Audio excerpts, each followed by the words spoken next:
Hello, Melody. How are you today? Hi, I'm okay. How are you? I'm doing okay. I'm so glad to see you here today. I've seen you two other times. Today's our third time meeting, and I'm really excited to hear more about your story and hear where you are today and what's going on. What brings you in today? So I'm sure we'll talk more about this in a minute, but there was kind of a thing 3 weeks ago last Thursday, and I ended up having to go in for a psych evaluation, and they determined that I was not a threat to myself. So I'm home. Obviously, I was able to come back home, but one of the conditions surrounding that and the custody of my daughter is that I seek treatment, and this was the facility to which they referred me. So I'm here to talk to you and see what needs to happen. So tell me more about what happened 3 weeks ago. So a little backstory. My husband, John, and I met in college, and we fell in love and got married, and that's a long time ago. But there have been some problems that led to me leaving him and my daughter, Mia, who is my world. We stayed in a shelter for a time and then are living on our own. And so 3 weeks ago, Thursday, like I was saying, there was an altercation, and I feel like it's really all my fault. And I know that sounds wrong, but hear me out. It was a Thursday, and I went to work. I'm a barista. I think you maybe remember me saying that. And I love my job.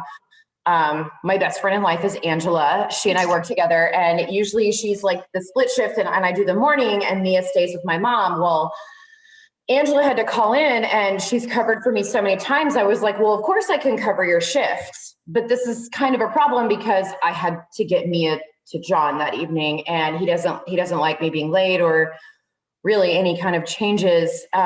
So I'd gone to work, and Angela had to call in. She got sick or something happened, and the boss was like, hey, can you cover her shift? You kind of owe her. And I was like, I know, I'm sorry. There's been a lot in my life. I've needed a lot of help, which I don't like, because that makes me feel like a burden, like I feel like I need more than I can ever give. So I covered Angela's shift, but I could only cover 3 out of the 4 hours. And my boss was super mad about that, but I was like, I have to go. I have to get Mia to John, because that situation has been contentious at best. So I texted him and said, hey, we have to meet later. And he texted back, and he was really angry. And then my phone died. Like old phones, and it's not like phones grow on trees. They're really expensive. So I haven't been able to get a new one, and my phone died. So we couldn't continue the conversation, and I worked the rest of my shift, and I get home, and he's there, and he's upset.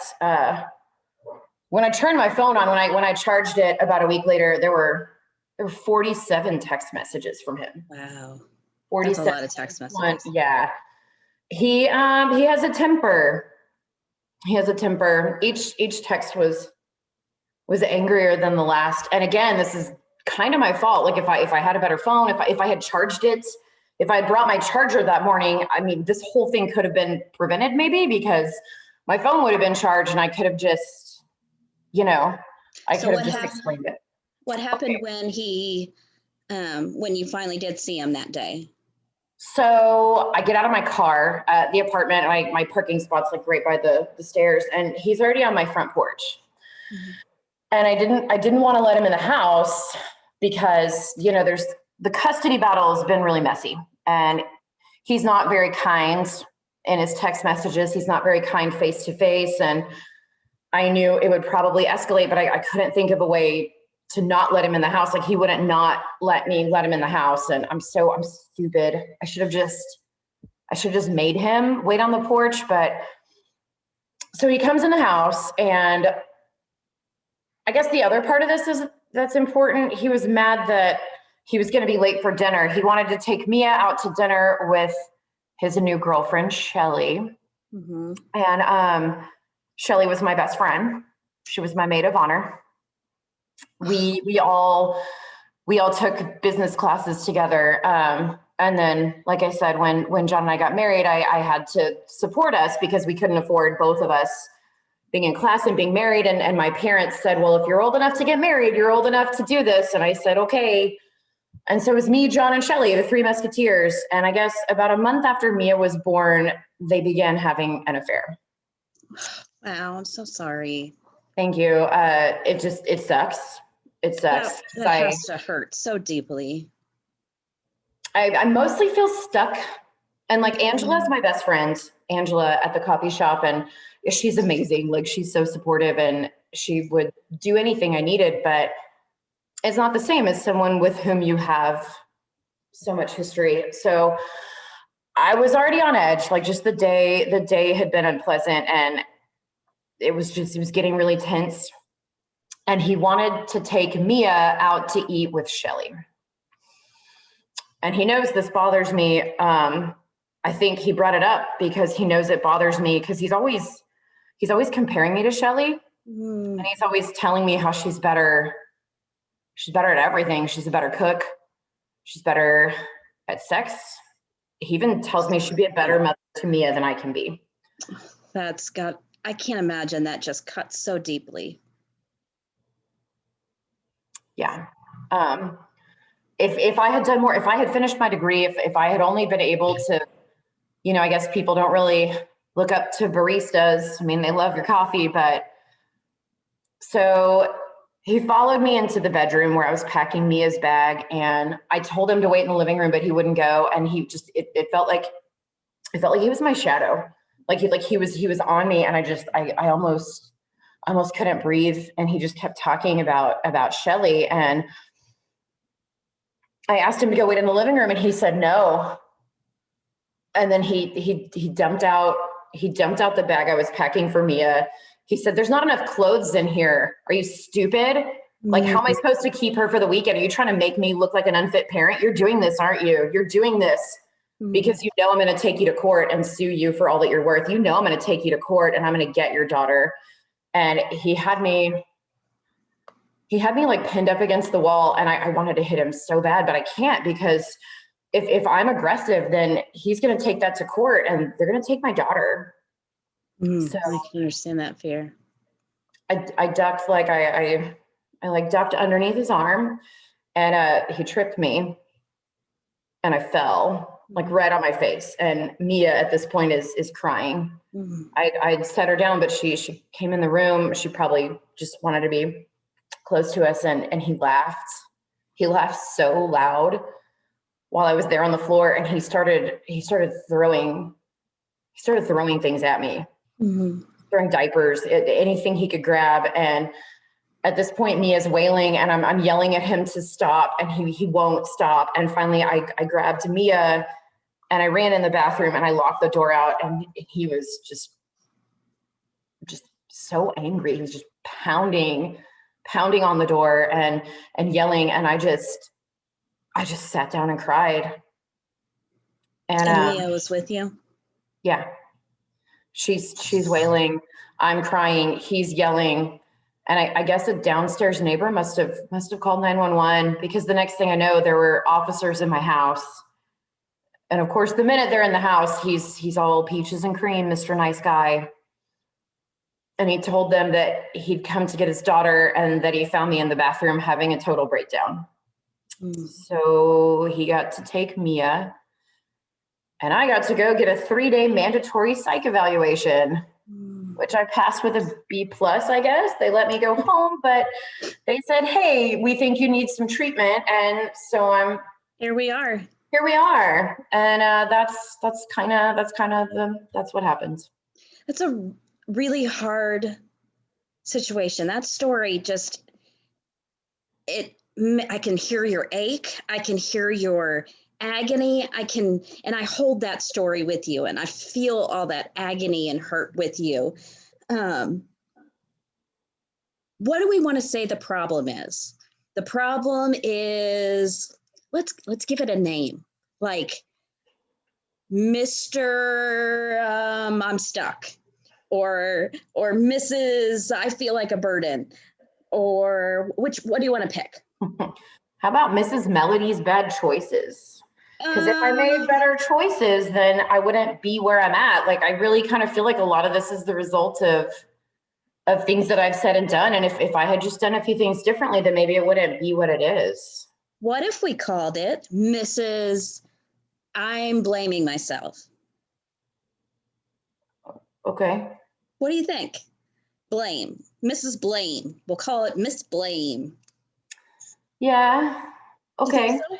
Could you go with that? All right, I'm going to write this down so I don't forget. Okay, so Mrs. Blame, she likes to sneak up behind you, right? Yeah. She's like, hey, Melody, it's all your fault. What happened? And then what do you feel? I feel like shit. I feel like garbage. I feel like she's right. And like, I made this happen. If I had just been smarter or worked harder or, thought of the details, then it wouldn't be happening. Feel like, so Miss Blame comes and makes you feel like everything's all your fault, right? Yeah, that's accurate. Yeah. It's like she wants to come in and ruin your day and ruin how everything is. So we're just going to call her Miss Blame, and she's going to sit over there and we're going to talk about her. Okay. Miss Blame. Okay. So it sounds like Miss Blame is really trying to get the best of you. Can you think of a time when Miss Blame didn't try to get the best of you? Yeah. Yeah. So I work for a small independent coffee shop, and the owner is really big on community, and he had this, he wanted us to kind of come up with a way to give back to the community. And so I came up with this great idea about a canned food drive at Thanksgiving. And I know everyone does it, but you never know where that canned food goes. And I was like, well, what if we do it for the local shelters? Because there are 4 or 5 that I heard about, when I was in the women's shelter. And I thought, well, okay, so what if we raised, got cans, and I told my regulars about it, and we put out boxes at the store, and I even talked to my apartment, and they let me put out a box in the lobby and give some flyers, and we got like so many cans. I don't remember how many, but it was really cool, and I felt like we were able to give back because of this great idea that I had, and they made me Employee of the Month, and I felt really proud of that moment. So I heard that you were compassionate, you felt like you were able to give back, and you had a great idea. So you were really smart, you were creative. I'm going to write this down. Smart, creative, and compassionate. Those are words we're going to remember, okay? Okay. Now, let's say you get a new neighbor in your apartment, okay? How would you let them know that you're a good person? Well, I guess I could tell them about the time that Angela's apartment flooded, and we had just been we weren't best friends. We had just met, but you sometimes you meet somebody and like this person's going to be in my life. And we had met, we kind of have the same shifts, like I said, we keep the same schedule, and I work in the morning and she's the mid, and her apartment flooded. And so I invited her over to stay, and I was able to help her, wash a bunch of her clothes. And I even loaned her a few things while she filed insurance claims and got everything taken care of. And I guess that's kind of what made us thick as thieves. So yeah, I'd say that's a good story. So you loaned her clothes, and then you did what else? I loaned her clothes while we could wash all of her stuff. That way she had stuff she could still wear to work. We're kind of the same size, and we don't have a uniform, but it's black pants, black shirt. So I was like, well, here's a couple extra work pants and shirts, just to get you through the next few days. Bring your clothes over. I can wash them while you're at work, because I was home with Mia anyway. And then when it dragged out, she ended up staying with me for a couple of days. She slept on the couch. So what I'm hearing there is, again, compassionate and kind and giving of yourself. What else do you see there? I guess maybe hardworking, because you don't want to get off work and come home and do someone else's laundry, but she was just in such a tight spot, and I don't want her to lose her job or anything. Jobs are not easy to come by these days, this side of town, this economy, right? So I just wanted to make sure she was okay. Yeah. It sounds to me like you're an amazing person, and you're incredibly kind, and you care about others, and that's amazing. What would Mia say about you? Do you think if she was old enough and she could tell me about her mommy, what do you think she would say? Well, she would say that I read the best stories because I do all the voices. We have story time every night before she goes to bed, and she would probably say that I make the best crustless peanut butter and jelly sandwiches. She would probably say that I always know when she needs a hug. Yeah, I think that's what she'd say.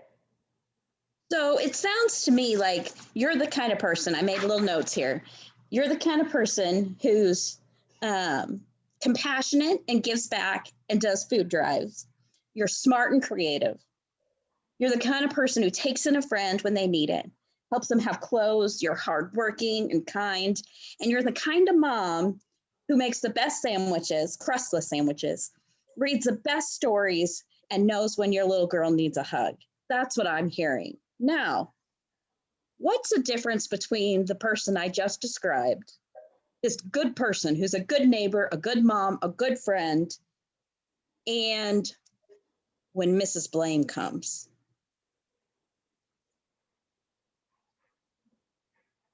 I guess the difference would be choices. I don't know. I feel like sometimes with friends and with Mia, it's so easy to make the right choice and always do the thing that people need. And then sometimes there are those other days where there's not a good choice. There's never a good choice. Yeah. So in the story of the canned food drive, I saw you make the choice to verbalize to your boss that you wanted to do this idea. You made the choice to put it in your apartment and collect cans, right? With Mia, you make the choice to make her a sandwich or to read her a story and do different voices. With your friend, you made the choice to invite her into your home, right? These are all good choices. But in the thing that happened 3 weeks ago, I also saw choices. Can you think of any of the choices that I might have seen?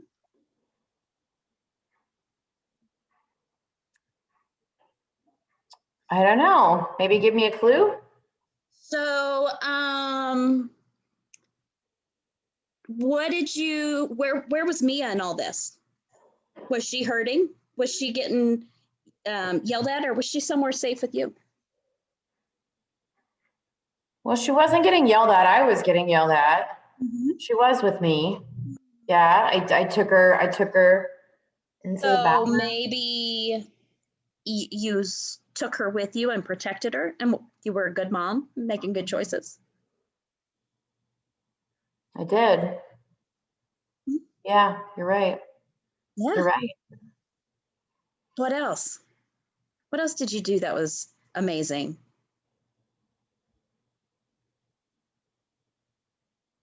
I didn't yell back.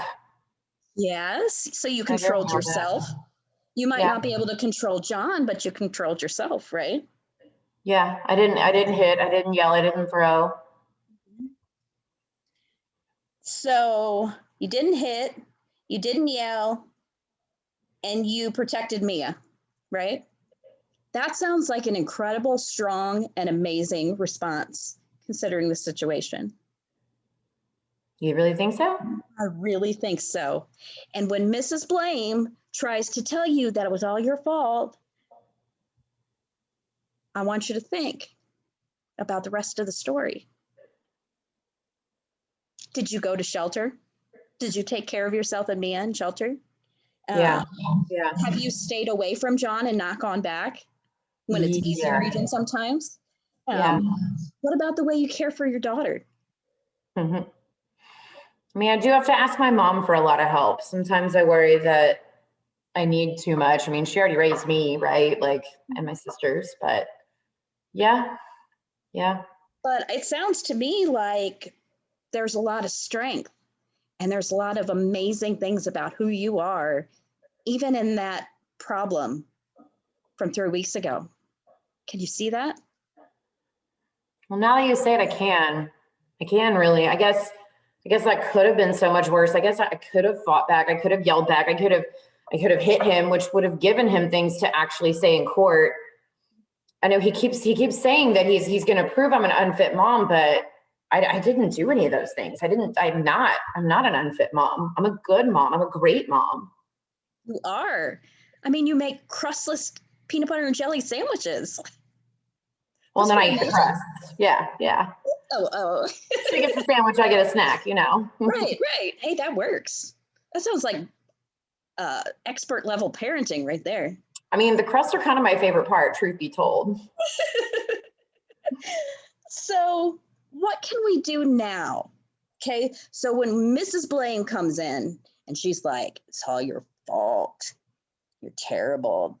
You're to blame. When she does that, what can we do to remind yourself that actually you did make really good choices and actually you are pretty amazing and you're a great mom and you're smart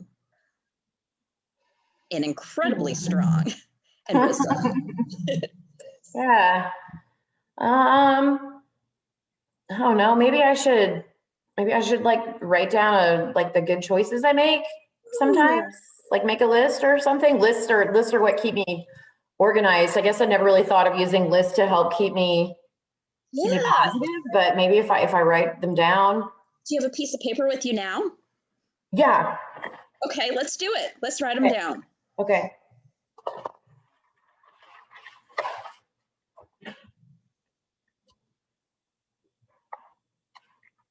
Where do I start? What should I write down first? Let's see.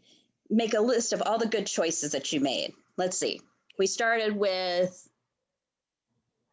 you protected Mia. What else? I took care of Angela when her apartment flooded.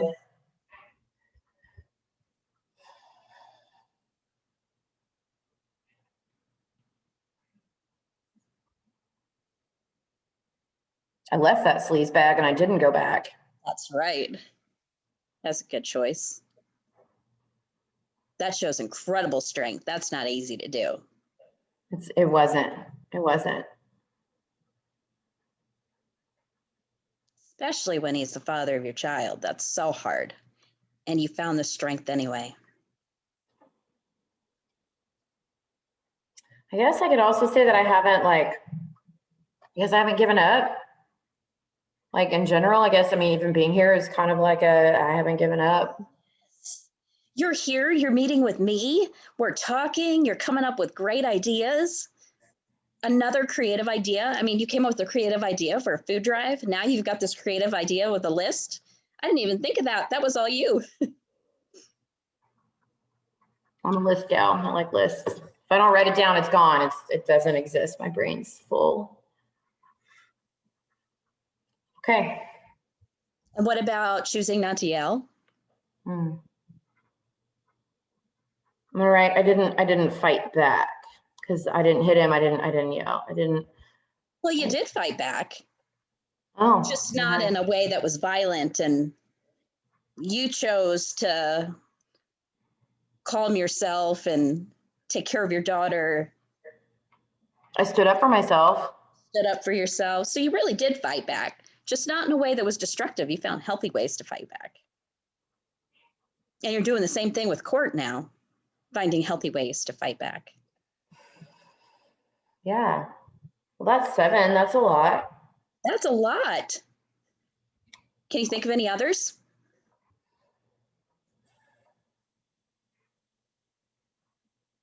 I